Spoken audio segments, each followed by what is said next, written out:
ാണെന്ന് എന്ത് ചെയ്യാം, സാരില്ല. ചെള്ള അടിച്ചു പൊട്ടിക്കാൻ തോന്നുന്നുണ്ട് ആർക്കൊക്കെയാണ്? ചെള്ള അടിച്ചു പൊട്ടിക്കാൻ തോന്നുന്നത് ആർക്കൊക്കെയാണ്? എടാ നിന്റെ കൈത്തരപ്പ് തീർക്കാൻ നീ ആദ്യം നിന്റെ വീട്ടിലെ പെണ്ണുപിള്ളേനെ ഒതുക്കി നിർത്തടാ. നിന്റെ പെണ്ണുപിള്ള എന്താണ്? ഫോർമിയ. എടാ നിന്റെ പെണ്ണുപിള്ള ആരെ കൂടെ പോയി എന്ന് പറഞ്ഞിട്ട് നിനക്ക് ഒതുക്കാൻ പറ്റാതെ ശരിയാണോടാ? നീ 2 പൊട്ടിക്കൽ അവൾക്ക് കൊടുത്തിരുന്നെങ്കിൽ അവളൊന്നും ഒതുങ്ങില്ലായിരുന്നോ?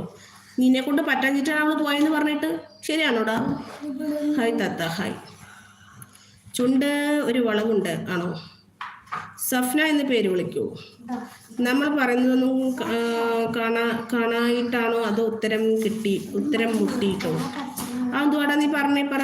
തെറി വിളിക്കാനാണ് വരുന്നത്? സൂപ്പർ ചേച്ചി. മുസ്ലിം ആണോ അല്ലോ ഹിന്ദു ആണോ? പ്ലീസ് പറയൂ. ഹിന്ദു ആയിരുന്നു, ഇസ്ലാമിലേക്ക് വന്നു. കറക്റ്റാണ്. 100% എല്ലാ പെണ്ണുങ്ങൾക്കും സാധനം സെയിമാണ്. ദണ്ഡുലൊക്കെ ദിവാരം. പിന്നല്ലാതെ ഇവള് ബവന്മാര് വന്നിട്ട് പൂമോളെ എന്ന് എന്നെ വിളിക്കും. ബവന്മാര് ചിന്തിക്കേണ്ട എന്തെന്ന്? എൻ്റെ ഉമ്മക്കുള്ളത് ഇതാണ്, എൻ്റെ പെങ്ങൾക്കുള്ളത് ഇതാണ്, എൻ്റെ മകൾക്കുള്ളത് ഇതാണ്, എൻ്റെ ഭാര്യക്കുള്ളത് ഇതാണ്.